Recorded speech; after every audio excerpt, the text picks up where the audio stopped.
Ladies and gentlemen, welcome once again to the Duval Dive. I'm Kyle Nash, the student of the game.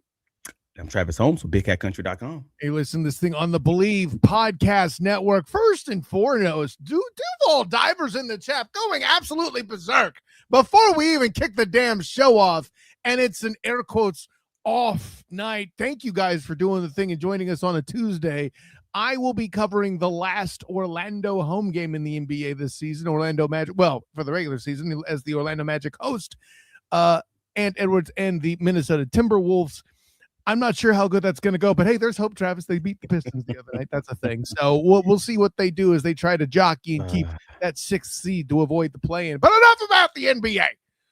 I have things to say, not about football yet, but because our newest members, PJ Brown jumping back in the game, lonely Jags fan and gentleman 42. Well, that gentleman's the answer to everything in the universe if you know your Hitchhiker Guide to the Galaxy references. But a quick stop to thank you and all the members of the Duval Dive for jumping aboard on a regular basis and helping this be one of the smarter podcasts for all things Duval Devout here. Thank you a billion times over. Listen, I'll speak for you on this, champion. You guys make it fun, and you guys make it possible to maybe we can even grow this thing to where we can do even more cool stuff with and for you. I don't think there's any middle ground with that. Yep. I'm agreed, bro. Like, again, this thing is not where it is if it wasn't for you guys who are so seriously engaged, no matter if it's off season, in season, doesn't matter. You guys keep it locked in, and we appreciate you guys. So then if you're listening to us, click the like button, and let's talk some ball. That's right. So with all that being said, in the general vicinity of talking ball, here's the thing, and it's not that I look to throw shade at Jason Trent, aka Jaguars United. But his was the first instance that I saw of negativity towards the Trayvon Walker signing. And I don't think he means it as, like, listen, we joke about him being a Trevor hater, which he totally is. Okay, no, he's not. It's tongue-in-cheek. It's tongue-in-cheek. But totally a little internet trolling. Yeah, for sure. And here's the thing, though. He is now, at least for the moment, while it's cool, targeted Trayvon Walker in such a fashion. And I wish I had my Travis D. Holmes talent. Granted, I was spread pretty thin. It's spring practice, so I'm doing stuff with Locked On UCF and UCF Night Zone. The Storm Surge podcast is doing a thing as the Orlando Storm are 2-0 in the UFL, so I'm keeping my skills sharp with spring ball for all you guys there. But that I would have pulled the tweet that said something along the lines of $251 million in no pressure. And and it does nothing was essentially, I'm paraphrasing the tweet. No. The tweet, I'll give you the quote. NFL Network's top 10 games of 2025 season. I'm watching $251 million of defensive ends do nothing as he's watching a Jacksonville Jaguars game. So, and here's the thing. And this is the part that I think is getting missed. First of all, and to your credit, Travis D. Holmes, champion, doing your thing, you pointed out the fiscal responsibility of this contract. First of all, how are you fiscally responsible? There's $77 million guaranteed, 50 on signing. That means they control the cap damage. Do you guys grasp this? This means they control how that money hits them. They can kick it. They can kick the proverbial can down the road as much as they want. It's just that Trayvon gets paid right now. And listen, hopefully he doesn't, go too buck wild with that money. That all being said. To be clear, he gets paid right now and he gets paid again next year. Folks probably didn't notice that they had the $20 million option bonus next year, similar to the Jacoby Myers contract where he had a $10 million option bonus. So like the Philadelphia Eagles and your San Francisco 49ers often do, they put it in the contract automatically at the start of the second year. So then they have the ability to kind of maneuver the cap and give him a little extra pay increase because Shad Khan got money like that. I think the term we're looking for is business. Yes, I agree with you. All of the above to be said so that they could essentially kick the can down the road and lean into the ever expanding, so it would seem, salary cap. Because let's be honest, I don't think the NFL is going to be suffering anytime soon. So there's that aspect. Here's the thing, and if you read between the lines to some things, the esteemed JP Acosta said last week and on Shorts in the Duval Dive YouTube channel here, you're not just acquiring Trayvon Walker and Josh Hines Allen in particular to get sacks per se. Now, granted, we want them. I like sacks. Sacks are good. Travis likes sacks. That's a thing. But here's what it is. Here's what I can't get past, and here's why this signing is so damn good, Travis. If we're here regularly on a weekly basis, this show included, talking about defensive tackle and how weak the spot is, how the hell was this team among the top stopping the run if the defensive tackles are so bad? Oh, I'll wait in case you can't figure out the reason is the edges. And I know there aren't boomers yet, but they say an essential element of defense is to stop the run. Now, here's the thing. Sure. The problem was you also played Joey Burr, at least for part of a game, Josh Hines Allen, and a couple talented quarterbacks like, there's that Stafford guy in LA. That was a problem. But people would actively throw the ball quickly because they saw what was coming with or without Eric Armstead. And they were still one of the better run defenses. Imagine if they get a serviceable core at defensive tackle. This signing is going to be pretty amazing, in my opinion. This is the kind of stuff that could potentially be the lighter version of Michael Strahan and Usiu Minura, that Giants team that beat Tom Brady in the Super Bowl.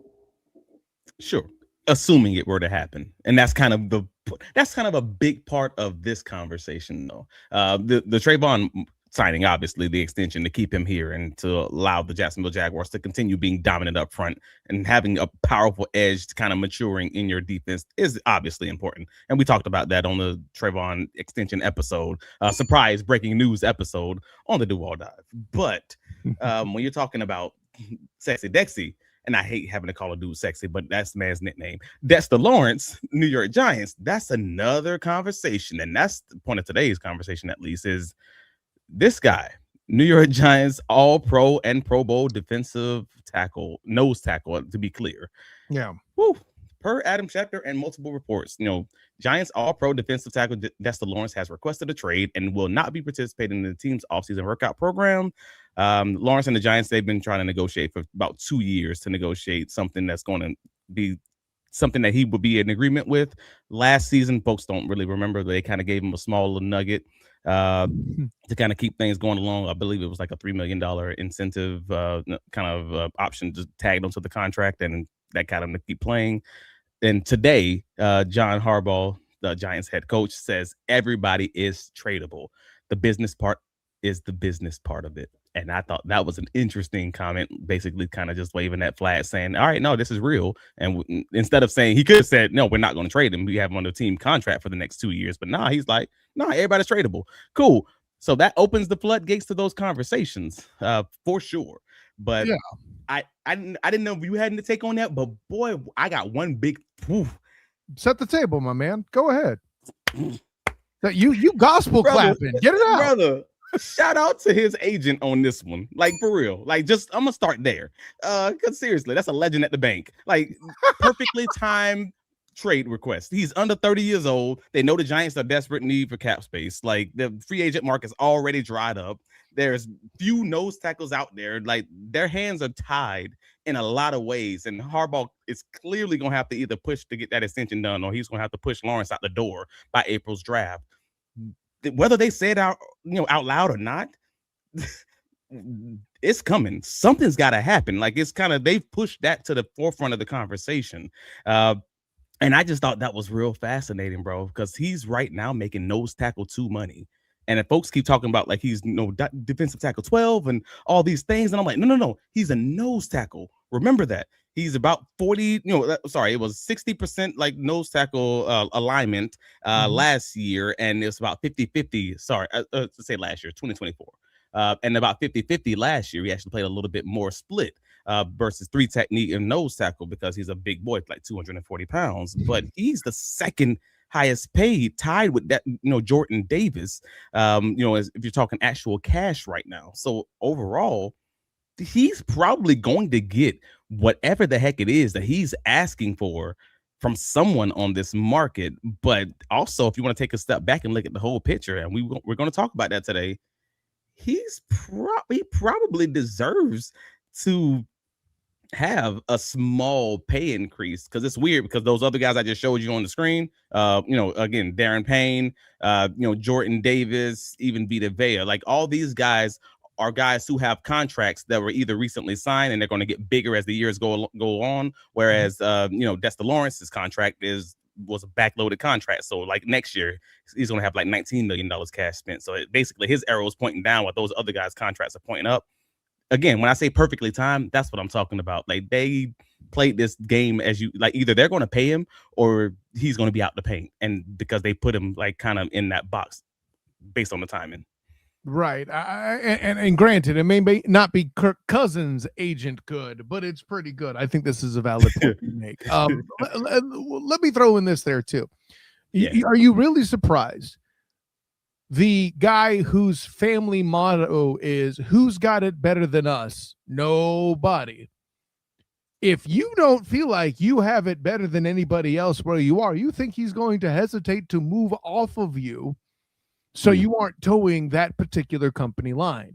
Is that cynical of me to call that heartwarming little saying a company line? Yes, but prove me wrong. That being said, the other element, and here's where I think the plane is really landed, and I'm going to get to these comments in a minute because y'all doing things here, and the only downside to me opening up talking Trayvon Walker and bringing that business in here is I didn't give you guys the immediate attention you deserve, and we'll get that in a minute there, Duval Divers. But all of the above to say, the fact I'm hearing you say he's currently make nose tackle 2 money when you can imagine him alongside of Eric Armstead is immediate upgrade. I mean, it's time to figure out what you believe, right? And that's the question that would need to be asked here too. So let me jump to the comments. PJ Brown coming in, a member PJ Brown coming in. I would be surprised if we even tried to go after Sexy Dexy. Which, Travis, why are you so uncomfortable with a guy that's going to be talking about getting penetration through the middle and calling him Sexy Dexy? I don't see what the problem is. Anyways, gotta find a way if I could find the pause button. Jesus, that's absolutely it. That was well deserved. What can I say except you're welcome? And then I love J Baby's response when he sees what the topic is today. No. All right. And that's okay, man. I'm not mad at you for thinking that too, because of the cap hell that's still being negotiated, so to speak, from the bulky exorcism that's still taking place by Jimmy Stones. I'm with that. Interesting.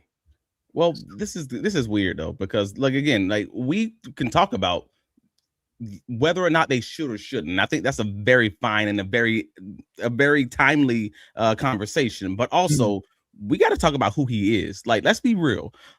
So for anybody who doesn't know who Dexter Lawrence is, or maybe you just heard the name in passing, like, again, 28 years old, less than 30 years old, 2-time second team All-Pro nose tackle, not defensive tackle, nose tackle. The big guys who generally just stop the run and plug, and their job is to keep the linebackers clean, who also is just really good in the pass rush game and reasonably fine, solid as far as stopping the run. All-Pro in 2022 and 2023, 3-time Pro Bowler in his 7 years played. Like, again, that's the resume that we're talking about. So if you want to say straight up no, cool. I understand. I'm not even about to argue with you over that fact. Everybody has their reasons, and it's not necessarily it doesn't mean that you're wrong necessarily. But when we look at his stat sheet from 2025, it was obviously a down season. He went from a 9-sack season in 2024 to a half-sack year last year.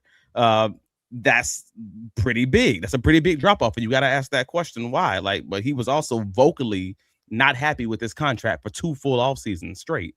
We just talked about what happened before the 2025 season when they gave him another $3 million in incentives to kind of keep him a little bit happy.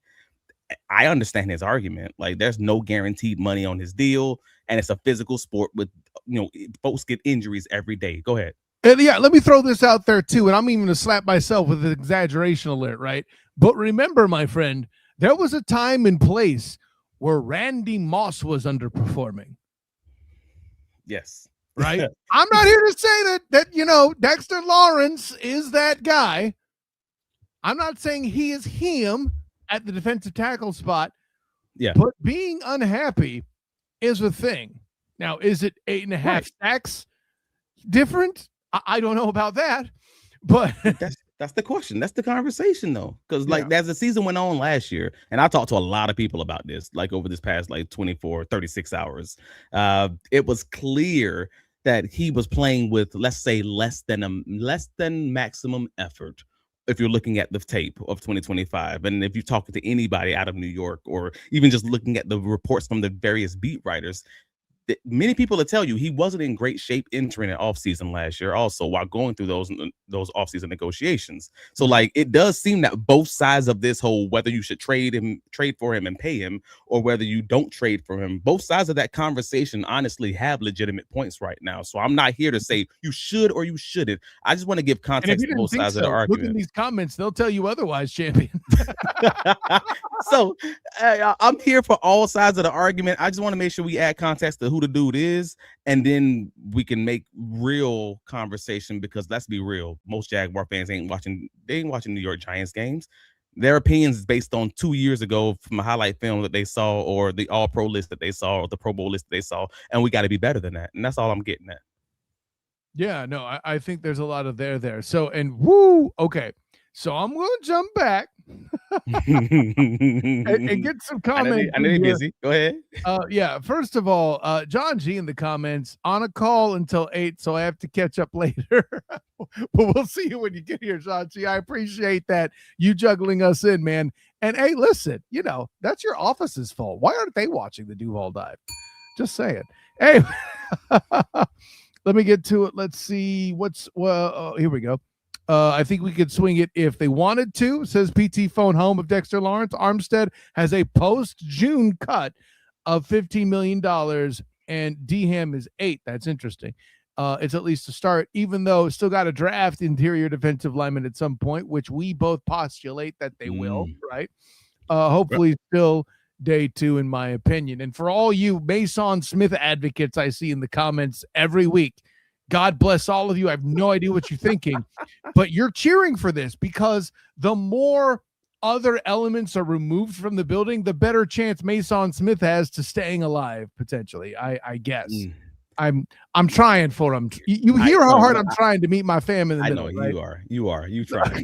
But at the end of the day, I actually agree with Preston, but PT Phone Holmes' comment there. I think that was actually, in a nutshell, what we're going to get to in the next 2 segments, to talking about kind of predictions and kind of what we think where this thing could land. I think I'm probably in pretty solid alignment there.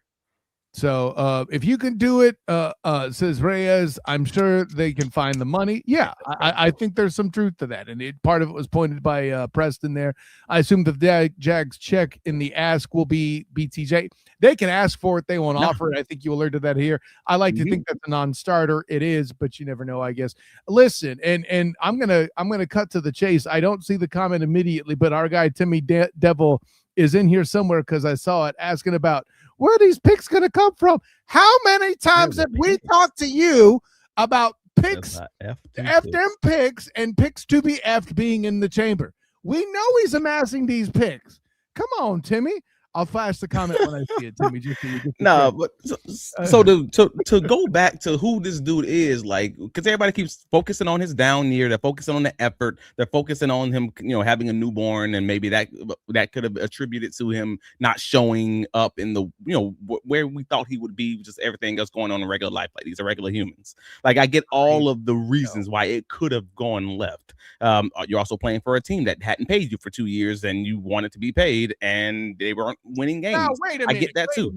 Wait a minute, Travis. Where in the world is there any recent history involving the Giants not paying an elite player and it biting them squarely in the butt? This has not happened. Saquon Barkley. Anyway.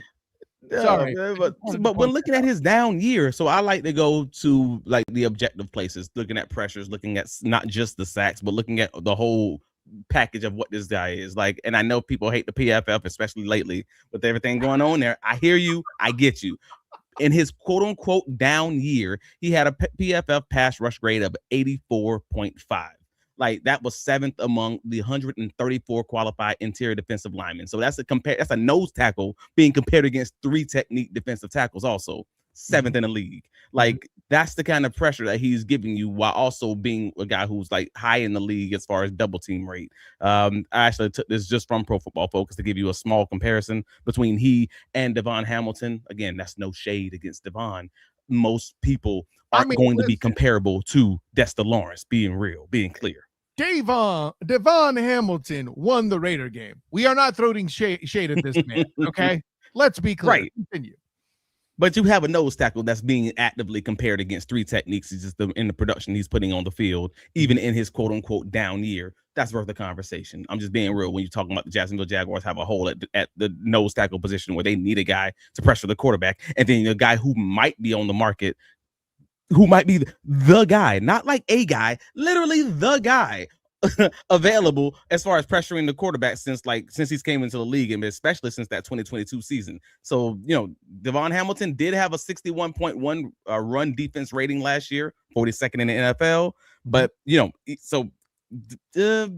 I believe, let's see, Dexter Lawrence was 57th at the position. So they're not so far off. So we talked about this past season. How far down the list would you be willing to go as far as your run defense if it means that you can now have a more productive pass rush operation?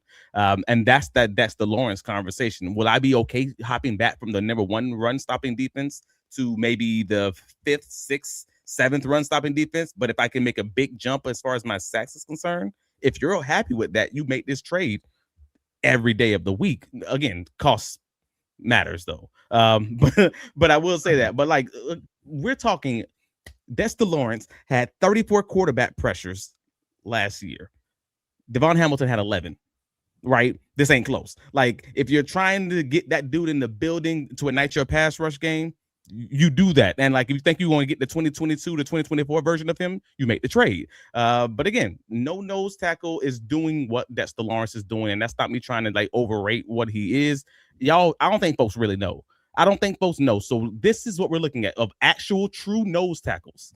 Dexter Lawrence, since the 2022 season, while aligned at a nose tackle spot, which is that 0 technique or that 1 technique spot, 108 quarterback pressures. No nose tackle has over 35 that's been in the league since 2022, and that's Vita Vea. Brother, we are talking of a different, this is a different guy, and this is why I say he's being compared against 3 techniques, because he's just different in that way. So I want to make sure I give guys that full context when they're like, no, we're not doing it because whatever, he had the down year. I'm like, yeah, but if you wrong and if this dude has anything left in the tank, oh boy, that's an opportunity. That's Peyton Manning going to the Broncos. That's Aaron Rodgers, leaving Green Bay initially. That's Randy Moss going to New England, to keep the analogy clear, right? I mean, that's an option, bro. I mean, it's hard to just be like, no, man. I gotta call up Social Alky, and man, listen, you've been all over the comments with good questions. I think this one is relevant most to what Travis just said. How does it affect the team on the field? We were first in run defense. Does it help in the rush? Well, should we consider other areas that we could use the help? And I think that's precisely the point. For what he is at his position, he's doing things at his position that shouldn't happen. And another point, I keep Social Alky in the game here, because he eloquently, in very fun fashion, asks a very legitimate point, right? And he says 2 different versions of this. I'll go this one because this speaks more to Jimmy Stones. So his work ethic is cheeks. Is that intangibly rich? Now, here's the thing. Is it really, and this is the part that you have to ask more about the Giants organization than what anything that's going on with Jimmy Stones, right? Because what if it's a rough place to be? What if the New York Giants culture, pre-Harbaugh, is not all that in a bag of chips, right? What about that? Jakobi Meyers is arguably wide receiver 1 on this roster today.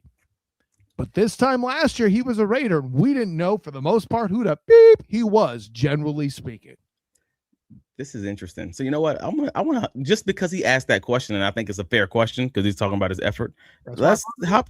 Yeah, let's hop to the effort conversation because we were going to close with that, but let's talk about it now because the move isn't without some risks, right? Like we know he's saying his effort is cheeks. You got questions there. It's a large contract. It's possibly going to be big draft compensation to even make the trade happen, like similar to that Travis Hunter trade. If he gets injured, he misses time, it's going to be tough for you to even get like value back on the field. Like, so, and that's before we even get to the effort part of the conversation. So I can be honest with y'all for a second. And I want to be real transparent too. I mean, don't judge me. Let's just have a conversation like we in a barbershop, right? Let's say you've been to a job. Anybody listening to me right now, you work at a job, you work in corporate America, you work at the gas station, Walmart, the Target, wherever you work. It don't matter where it is. You gonna get what I'm saying in a second. You work for a job for 2 years. You've been asking them for a raise for 2 years, and they keep telling you no, while the company culture also sucks. And you just happen to be one of them people, one of them folks, where your 70% effort is normally considered better than 100% for other people. You know what I mean? Like when you only putting 70% in, but you still dominate and you still can be a Pro Bowler. You can be good just doing that. You know what I mean? Like at your individual job. Ooh, that's a rough conversation to have to talk about when like your team sucks, your manager sucks, whatever, and they're and you're just coasting until it's clock out time. Right? Let's think about what's going over with the Giants lately, right? You got rid of your best salespeople, right? Both of them, regardless how you feel about Dimes or Saquon. I've always said they should have paid Saquon and not Dimes, but whatever. Now both your top salespeople are gone, air quotes, keeping the corporate terminology. Sure, Thibodeau's in the building. Maybe they paid him, right? But then what?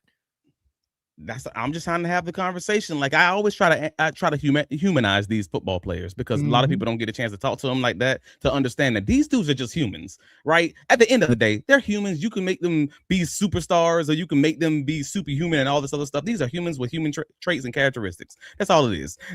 And like, are you personally like coasting until it's clock out time? Or are you giving 110% and working extra hours to make it happen? Like, that's just being real about this. And they're just humans and they act just like we do at work. Never forget the NFL is a job. Full stop. NFL is a job, a physical, high-paying, demanding job. And often these guys act just like y'all act.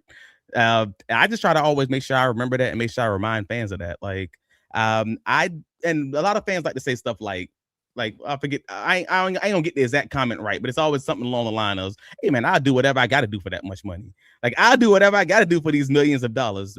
But it's different when it's your day to day. Yeah. 100%. No. Forget that it's different because it's your day to day. It's different when you got $30 million already in the bank account. What Dave Chappelle says, the difference between $10 million and $100 million is just, it don't matter. You at the same restaurant with the same people. Like that's the difference is what I'm trying to get at. When you got $30 million in the bank after year one, that's what we call FU money. Like it don't matter. That is truly FU money right there. Like, so I already know many of y'all cussing y'all bosses out day by day and week by week right now being thousandaires. Being thousandaires. So if you have millions sitting in your bank account in cash money, there's like an 80% chance that most of y'all listening to me right now will be fired for loafing if that money's in your hand, because that's a human instinct. That's a human trait, unless you truly love the game. And that's the kicker. I think this comment says something else here too. He had a down year last season because he was out of shape, came into camp out of shape, and Dayball didn't do anything about it because he ran the softest camp, says P-Tech 2715. Well, I always try to tell people that the guy that should have won the coach of the year, say what you will about me being critical of Dougie P, but in 2022, Dougie P should have got the coach of the year over Brian Dayball. But you know, what do I know? I'm just a student of the game. The longer time goes on, the more you were probably right on that, and it's still weird because I still think he probably should have gotten fired after that. So I can believe both things on a year by year basis. I'm completely on the page with you on that. There's a topic. Excuse me. There's a comment I went past. I have to address because it's a Josh Hines Allen topic, and I think it's a pertinent one that lands the plane well. And it's also from a page member because Tapa's been, another one of them diehards with us. How many people here are new and diehards tonight? I'm glad I don't have to keep track of this for a living because I'd have a problem. Tapa says in the comments here, in response to my comments on Josh Hines Allen, I'm just tired of excuses for Josh Hines Allen. People want to label him elite, but make excuses for him when he's not accumulating the sacks that actual elite players get. Tapa, here's what I'm going to say first. If sacks are your measure, bro, you carry that like a torch, man. I got no beef with you saying that. Okay, let me lead with that. You know what? I'll even be perfectly honest. I'd like to see a few more sacks too, right? How many times on this show have we, Travis, I'm bringing you into this, mentioned that Josh Hines Allen is a guy that feasts upon weaker opponents and gets the sacks there? The year he got the single season record, he did it with, what was it? I think like 4 or 5 games with multiple sacks in a single game against teams the likes of the Carolina Panthers, who were far worse back then than they are now, et cetera, et cetera. But what I think the Jags are paying for in as we believe in it, or at least I believe in it, isn't that sack number, but overall impact, right? People game plan for Josh Hines Allen. And those teams game planning for him are what the Jags are paying for. And you don't have to agree with me. I'm just turning the globe in just a little bit of a fashion so you could see the light from a different angle. That's all, man. Anyways, go ahead, Travis. Sorry. No, maybe. And you might be right. Because again, I don't know if that's, I don't know. I don't have a good feeling about that because I have those, I struggle with those same things. And I'd be lying to you if I said I didn't, as far as having 2 top 15 defensive ends. And that's not just talking about the Hines Allen. That's talking about Hines Allen either. Yeah, to be clear, it's confusing, man. If you've chosen, listen, I'm gonna do this here out of fun, not out of spite, because it's always a good time. If you've chosen a corner, if you've chosen a side in this argument, no one's gonna say you're wrong. With Josh Hines Allen, that's okay. We are not dissing you, my friend. That's okay. It. But you've chosen your side of the tracks, and I don't have a side at this point. I just don't know if it's defensive tackle, because I also know Max Crosby gets it done without it, but that's also a guy who's elite. No different than, again, we're talking about Dexter Lawrence. That's a guy who is truly elite, and when he didn't play at an elite level last year, all of a sudden people are really down on him because it's like, hey, man, they're paying you like elite money, so. And that's a fair argument. The same argument that people are making about Dexter Lawrence is probably going to be that same argument you're making about Josh Hines Allen. But also, if you have both of those guys in the same line, there's no excuses. Like, it becomes that old Philadelphia Eagles, quote unquote, dream team. When you bring that guy in, the excuses are done. You better win, and you better win now, or it's going to get ugly out there. Like, that's fair. Social Alki said in the comments, so I got to show the graphic. I got to show the pressure. Pressure man. But no, to the earlier point, talking about his effort, the biggest kicker in all of this is like your gumption, and like how much willpower you have into loving this game and wanting to do it, not just because of the money, but also because you really just got that in you, got that dog in you. And if you're James Gladstone and you reviewed the Dexter Lawrence film from 2025 and you've spoken to the folks around the Giants team and around the league, and you've confirmed what looks personally to me to be a 2025 effort issue, then you just know you're not likely trading for a locker room guy. You're not trading for a locker room leader in this transaction. And that's okay. Like, if it's a guy who consistent, like he's not going to be one of those guys who always give you that 100% effort when things are good, then that's probably not the guy you're going to look for when you're in a 3-game skid, right? Well, hey, like, you know who is a locker room guy? Travis D. Home? Josh Hines Allen. And Trayvon Walkers. Yeah, no, that's actually fair. But I'm okay if every guy is not your locker room guy, if every guy's not your glue guy. Like, I know that's what they're aiming for. I know that's what they're building, but it's not to say they won't step up. Like, he could still easily step up after getting paid, but you're just not expecting it. But you're just know walking into this trade, it's okay to say, hey man, I know he's not that. I'm trading for a mercenary. I'm trading for Darrelle Revis when he signed with the Patriots. I'm trading for Jalen Ramsey like the Rams did. Like, if you're good with that arrangement and with that understanding, then you pull the trigger just knowing what you have. Like, you don't over exaggerate what it is. This is just hey man, I need that kind of guy because every team does it, especially if you want to end up being a Super Bowl team. Even the most esteemed analysts among us, including JP Acosta himself, champion, have said this group is a defensive tackle away. Yeah. If you're going to take the time to invest in both Josh Hines-Allen and in Trayvon Walker, aren't you kind of compelled by extension to do the same for one sexy Dexy? That's the conversation. I mean, folks was talking about doing the same thing for your offensive tackle out of San Francisco, Trent Williams, even just because they're like, when you have an elite talent that's on the market, you do what you got to do to get them in the building and you figure the rest out later because they so rarely come on the market. I'm not arguing for it. This is different than that because I don't necessarily feel what you're saying is true, that Trent Williams is potentially an upgrade, though if you believe in Colt Van Lannon the way that many do, he isn't really. Which you listen, man, you did a fantastic job on that episode showing me stuff I didn't even know about Trent Williams, such that he was. And I forget, DG did the same as well. DG, yeah. He hurt my feelings a little bit, if I'm being honest. I'm joking, obviously. But this is different. I don't feel like Trent Williams was a complimentary piece per se. Technically speaking, any offensive lineman is a complimentary piece. I get it. Right. But this is the biggest hole.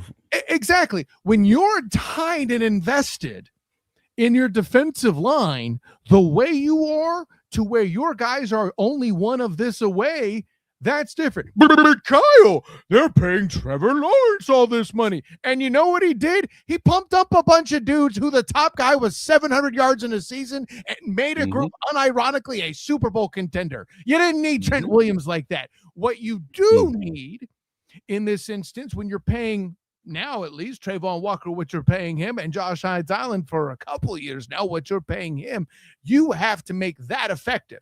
They've done that with Trevor by upgrading the line the way they did. I am so sorry. I'm dominating the hell out of this podcast right now, Travis. But they did what they did. Talking about, what we've talked about, upgrading that offensive line to not only make Etienne great again so that Etienne would leave, but you notice how I went from Etienne to Etienne when he left for New Orleans. I did that completely by accident, but also to make Trevor better. Go ahead. I've said a lot. Nah, man, you said what needed to be said. Like, frankly, and again, for the folks, I mean, if you already don't know, the Jaguars have been reported to be in the mix for Dexter. Like, per Easton Butler, several teams have called the Giants about Dexter Lawrence, that's including the Packers, Bears, Jaguars, and Bills. And per a source, a Quinn Williams type of trade to start the conversation is basically what's necessary. And if traded, he will be moved prior to the draft.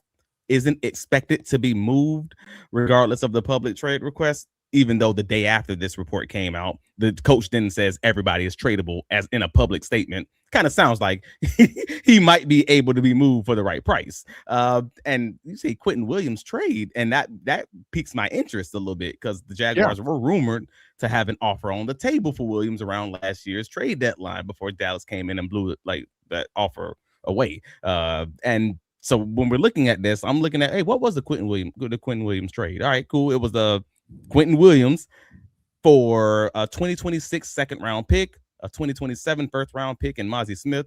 There's no way in the world they're going to get that. Let's just be clear about this. Again, Quentin Williams was a three technique defensive tackle, top of the league that also moonlit ever so often as a nose tackle. Like, they kind of move them around the whole line. He can kind of play all those positions, anywhere from a zero technique occasionally to, a wide, 9 even.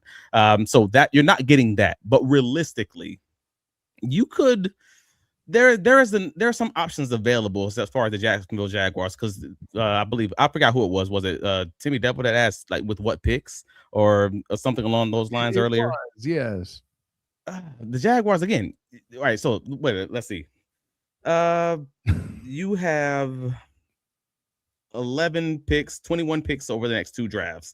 The Jacksonville Jaguars obviously don't have a first round pick this year, but you're not having to offer that. Like, I absolutely believe. I mean, the Bleacher Report trade option that they put out there, like for Dexter Lawrence for a 2026 second round pick and Eric Armstead, I wouldn't do that. Just to be clear, I wouldn't leave. I would want Eric Armstead to be next to Dexter Lawrence. I would not trade Eric Armstead and then bring in Dexter Lawrence. I would trade Devon Hamilton because that opens up another $8 million in cap space. He ain't going to take Devon Hamilton, though. Stop it. You think they wouldn't? Yes, Nose tackle for a nose tackle under a Harbaugh defense? I do not on the Harbaugh team. I listen, as somebody who loves me some Harbaugh, regardless of who it is. Okay. I even like Jack Harbaugh. That's how cool I think the Harbaughs are. Okay. But that's the dad for those that don't know. Okay. But I got to tell you, I would do this. You would do this because then you get Dexter Lawrence in the building. You're working on a couple guys already. You're in there in the second round. Now you may be able to lobby that into a place where you can get a Lee Hunter or something like that higher in the draft. And then also with one of your later picks, pull in a big citrus. Let's reboot this Humpy Bumpy the way that this position needs to be, in my opinion. Well, I mean, if you're trading that second round pick, then you're not getting Lee Hunter. That dream's gone at that point because you're second round. I mean, you're not getting him as your third pick in the draft at that point.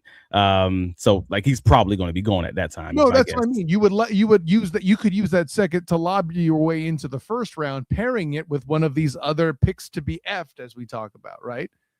Now it's got you lost me because you're giving away you're giving away a second round pick. You're not getting a second round pick. That's why I was confused. I was like, wait a minute. Oh, I said, okay, I read it backwards. You said it backwards. Yeah, I was like, wait a minute. Dumb. Yeah. Anyway. No, but I even whispered Big Citrus, and now Sunstain's all in. No, but you're considering possibly paying what is it, a first and a second round pick, and then giving him an extension for a nose tackle, even if he is the best nose tackle ever. That's a tough pill to swallow. And I wouldn't consider that, but I would consider something close to that. And I want to be real about that. Like, I'd easily offer the Giants to pick 56 this year, and I'd even throw in a second round pick next year. Like, that's probably as high as I would go. I'm being real about this.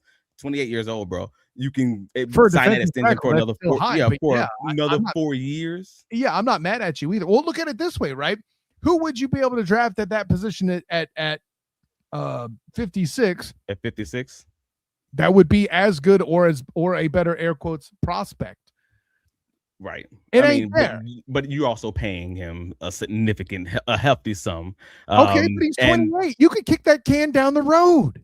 But this is the fun part of the conversation because it's not just about what I would offer, right? Yeah. Like every team in the NFL, or probably 20 teams in the NFL, are having this exact same conversation that we're having on this podcast. The only reason we're having it in more detail is probably because the Jacksonville Jaguars actually were one of the few teams that were rumored to be in on the Quentin Williams trade. They were in potentially on the Max Crosby. They were in potentially on the Trey Hendrickson. Like, that's why. And as NFL teams go, they're in a bit more desperate need for a defensive tackle than a lot of clubs. Not for nothing. Also true. Yeah. I mean, that's also true. So, but because of all the teams having the same conversation, and because it's not just about what the Jacksonville Jaguars are going to be willing to offer, it's also more importantly going to be what are other teams willing to offer, and because of that, what are the Giants going to be open to taking, to accepting, because he still is under team contract. So like if I say, hey, I'm going to offer you a second round pick and maybe even a second round pick in the 2027 draft, and they're like, no,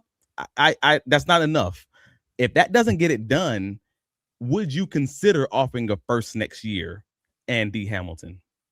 That's the question for me, because that's when it starts feeling a little uncomfortable, but it's just uncomfortable enough that they actually might take it. Because, well, here's the thing. Then at that point, you can find the guy that you want in perhaps what many would say is a stronger class next year. So it's a different conversation, right? There's so many good comments we've skipped over here, man. You guys, go ahead, man. You guys are awesome. I don't even know what more to say to you guys. You divers are blowing my mind. I love it. If you want to find one, go ahead. If you want to find one, go ahead. Otherwise, I'm getting into this cap space conversation because that's the last domino. And there's some, I'm see, God, there was even good stuff about Josh Halley. I know there's the one I'm looking. Here we go. Social Alky in the comments. So why add pieces that don't fit with your culture? That's when the reaching starts. Here's the thing. And I think this is the question. This is where the trust in Stones has to fall into place, right? Is he a guy that doesn't fit the culture, or is he somebody that is frustrated with the lack of culture in the previous spot? Bingo. And there's evidence for either to be true, that he doesn't fit or it's a lack of culture there, right? Bingo.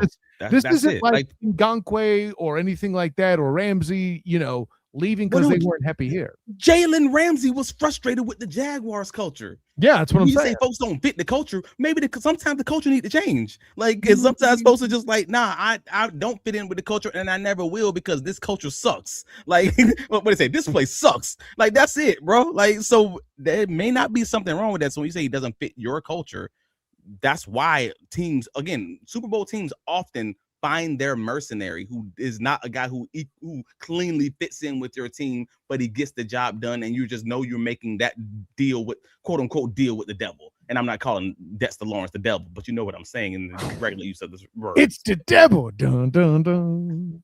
You know what I'm saying? That. So, like, that's why you make the move, because of his talent. At the end of the day, I don't need a team full of choir boys. Don't take me back to the Gus Bradley Jacksonville Jaguars years. No, sometimes you're gonna need to do that'll kick a grandma down the stairs for a touchdown, and that's okay. Kick grandma down the stairs for a touchdown. Oh snap! I'm just saying that's all right. But overall, like the last thing. Yeah, the last thing that folks will keep talking about was the fact that they're like, hey, man, well, with what draft picks? We kind of already addressed that. I don't think the Jaguars are in a place where it's going to be dire if they made that trade for a second round and a player, or even 2 second rounds, or whatever variation. Like, even if they had to give away a first, they don't care about the first. For the most part, the Rams trade their first round pick nearly every year. I believe it's like 13 of them over the last 14 picks. So they'll be all right. But the cap space conversation, like, I don't understand when folks keep saying things like the Jaguars don't have the cap space to move for a guy like Lawrence, because we got memories. Just think back a few weeks. They was talking about Trey Hendrickson and Max Crosby. Like, Crosby's currently on the deal making $35 million a year. Hendrickson's deal pays him $28 million a year right now. Like, if the rumors are even remotely true that the Jaguars were calling on those guys, then they obviously know or believe that they have the accounting ability to massage the money to fit those guys in the 2026 and 2027 cap. Like, and Dexter currently has 2 years remaining on his contract. Yeah, I mean, as we were talking about, like, Ryan Dunleavy said an agent told him it was going to be for Dexter Lawrence, potential 4-year, $110 million extension is the range that you'd be looking at, $27 million a year. Spot Track said they had it as a 3-year, $82 million contract. Either way, you're looking at $27 million or $27.2 million per year is what you're looking at. Those are both smaller contracts than we were talking about with Hendrickson and Crosby, and that was at the time that they were actively negotiating with Trayvon Walker. So they obviously believe, the team obviously believes that they can fit the numbers for the right guy. It's not about the money. So don't make it about the money. They can figure that out. They can maneuver that. But they can make it happen. It's going to be figuring out exactly what it's going to be. If it's the type of guy, it's not going to be coming down to the money. I love Jags are good again. 85 in the comments. We kicking grannies around here. Nobody getting spared. We trying to win for real. See, right? Y'all know Jimmy Stones don't play. By the way, where's I need the appropriate. See, you got so many good graphics in here, and I'm starting to struggle to find them. I need the. I'll clean it out, bro. I'll clean it out. Don't clean it out. I just need to get better at finding it. I need the Snickers one. Where is that? Damn it. Anyway, the what? The Snickers one. This is not the opinion of. Oh, the disclaimer one. Yeah, there it is. The opinions expressed in this segment are not those of the speaker alone. Do not necessarily affect the views of the Duval Night podcast. We all have a Snickers moment. In other words, we ain't really trying to kick grandmas literally, but also, I mean, if you want to win for yourself, bro. Speak for yourself. Anything for a Super Bowl. So as of today, like as we're talking today, the Jaguars still can open up another $38 million in cap space. Just looking at the restructures, this is for, I believe this is over the cap, if I'm not mistaken. Like, they have room to maneuver. They have room to negotiate just this upcoming season. That's before we start talking about trades and cuts and everything else. They can even open up even more cap space going that route. Like, and I get that fans kind of love to seeing all the moves and everything else, because I mean, fans even love seeing moves just for the sake of moves, because I mean, we had folks genuinely in these Duval streets recently so starved for news that they was out there twerking for Jake Bobo for 2 days, bro. Like, it's to that point. Hold on. First of all, shots fired. I loved that Jake Bobo move. Okay. Haters. Dude, they was twerking for Jake Bobo in these streets, and they ain't even got no hole at receiver. Like, we got for the wide receiver 5 spot, man. Come on, like I can always be honest with you guys. Like, it was funny, but folks love moves. But the Jaguars, they seem to be real deliberate about only doing these restructures when they have a transaction that's kind of looming and they need to open up the space. But yeah, Josh Hines-Allen, if they restructured him, that's $5 million. Eric Armstead, that's another basically $10 million. Walker Little is not going to happen. But if they were to trade him before June 1st, that's another $7 million opened up. We can keep going down the list, but you see what I'm saying. Like, we have the whole list as you're looking at it. The Foye Oluokun restructures another $6 million. They have the money, even though it doesn't look like they have the money on Spot Track or Over the Cap or wherever you want to look. So that's not the question. It's not about money. They can get it done. They just haven't done it because they don't want to kick the money down the line if they don't have to. So they're just waiting to see what opens up. And I get that. A point is made here by Storm the Desert. LeQuint would put his granny through a table for a first down. WWE. I can confirm nor deny, but if you want me to pretend I'm not shocked, I can't. Yeah. Intangibly rich. That's what I'm talking. That's intangibly rich. Let's go. I can see Jimmy Stones at the combine interview. So, young man, would you be willing to put Meemaw through a table for a first down? And something tells me, based on what you guys are saying, LeQuint Allen would say, hell yeah. Anyways, yeah. But where's the graphic again? These are not the opinions. No, Jesus. Yes. Or at least the exaggeration. Yeah, exaggeration. There you go. There you go. But I mean, the real question, like, it's going to come down to whether or not James Gladstone is going to be willing to pay what's going to undoubtedly be a steep price. It's the price. How steep is it really? Correct. But that's also be a steep price to secure what I would consider, and what it sounded like, at least what JP Costa would consider as the answer to our Josh Hines-Allen question in Duval. Like, we just talked about this the other day when we were talking with JP Acosta on Monday, when we all agreed in our ranking episode, that was a great conversation. And if you haven't heard it, we were having a ranking of the top 5 Jaguars of the 2025 season. And the podcast basically came to a full stop when Josh Hines-Allen came up in the conversation. And we ended up having like a 20-minute segment just on him, just discussing that. And when we talked to JP Acosta, the big point of that conversation was like the Jaguars needed one more pass rush on that interior D line to allow Hines-Allen to have more one-on-one opportunities, because he's 4th in the NFL in pass rushing to getting pressures on the quarterback whenever he's presented with the one-on-one situation, and he's not in the top 12 when he's double teamed and chipped. So this move solves that and some in a very huge way, because Dexter Lawrence back in that 2024 season was 64% double team rate, and that's when he had 9 sacks. He was getting double teamed on most of those snaps and still dominating. If you think you can get that guy to dominate like DeForest Buckner, to dominate like a Jeffrey Simmons, like they have often done against the Jaguars, then you run to the Giants front office and you make sure that don't get lost in the mail, and you make that trade happen, bro. Like, that's kind of where I'm landing on this bad boy. And I'm not trying to say they got to do it, but at the same time, it's a risk either way. It's a risk not doing it also. That, like, folks ain't talking about that either. Yeah, well, and there was one in the comments that said, I'm not going to try to find it because, with all due respect, guys, there's too many comments for me to find this one, but I did see it. And it said they would be mad if the phone call wasn't made. And I think that's the correct answer, right? Also, call them, see what they say. And if they give you a thing that says, well, BTJ in the first, tell them where they can shove it and move on, Hey, Zenith says, LeQuint Allen, you want me to do it right now? Which table? This one right here? Yeah, that's the answer. That's the answer. That's how you know you got a dog. Oh man, Zenith, that was good, Zenith. You got me, buddy. You got me. Holy snap! That's it. No, Peter says, I'm a Giants fan who doesn't want and doesn't think they would trade him, but if they did, a 2027 first, this year's 56, and Milam would be reasonable. That's not reasonable. I mean, it's not happening, I should say. I mean, they can ask for what they want to ask for, but yeah, that ain't happening. First, the 2027 first. They're top. It's. No. See, I can negotiate this. I can maneuver this if you don't mind. Please. 2027. No. Hear me out. 2027 first.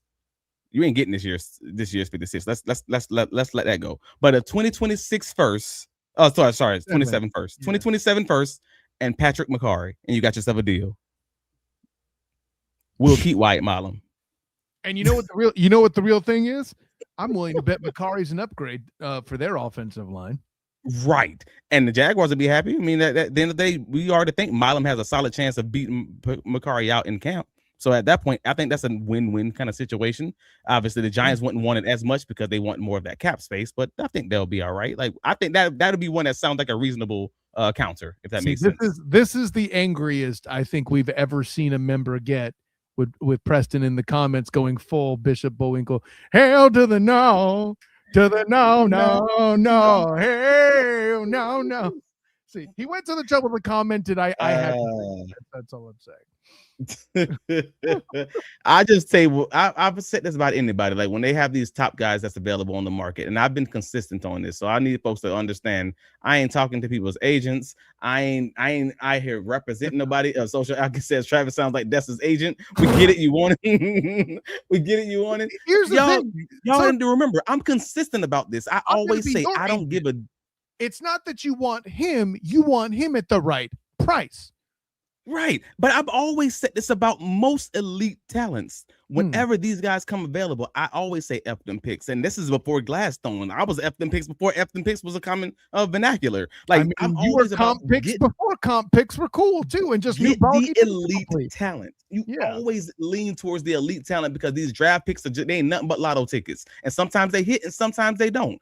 But if you know the guy is actually elite, get the don't hit me with that what is it the Peter Griffin.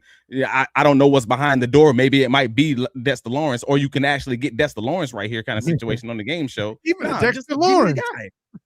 Yeah, just this ain't hard. So that's all it comes down to. Is at the end of the day, I just want the guy who I believe is the elite talent to help this Jacksonville Jaguars team out because they need help at defensive tackle, and it's the guy at pressuring the quarterback. That's it. And first of all, to get another point of view from another fan base here, and just because I love the damn name here, no Mets, no Nets, no Jets.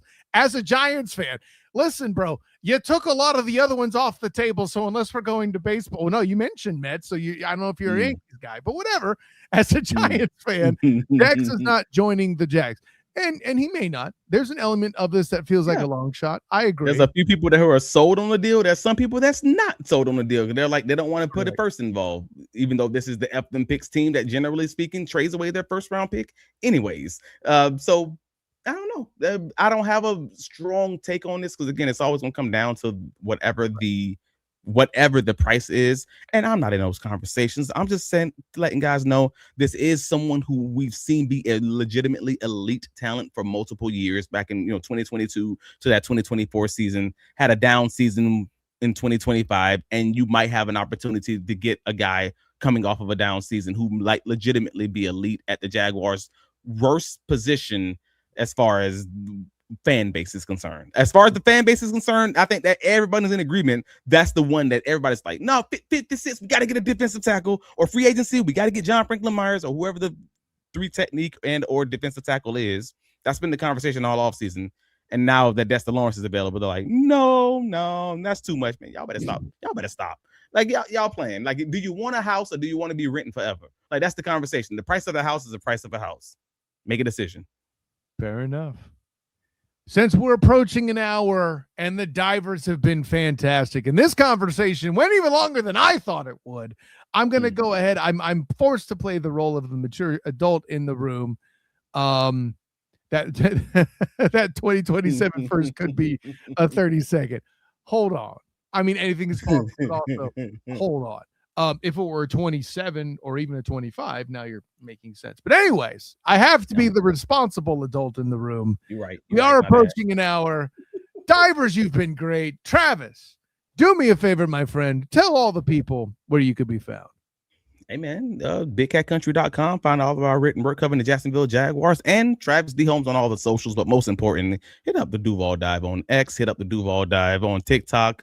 If you're listening to us on the YouTube side, as you are, all you guys that are in this chat, man, y'all are on fire tonight. Click that like button. Comment on the stream. help us out. It helps us out tremendously with the algorithm, and this thing's growing because y'all keep it locked in and y'all keep engaged.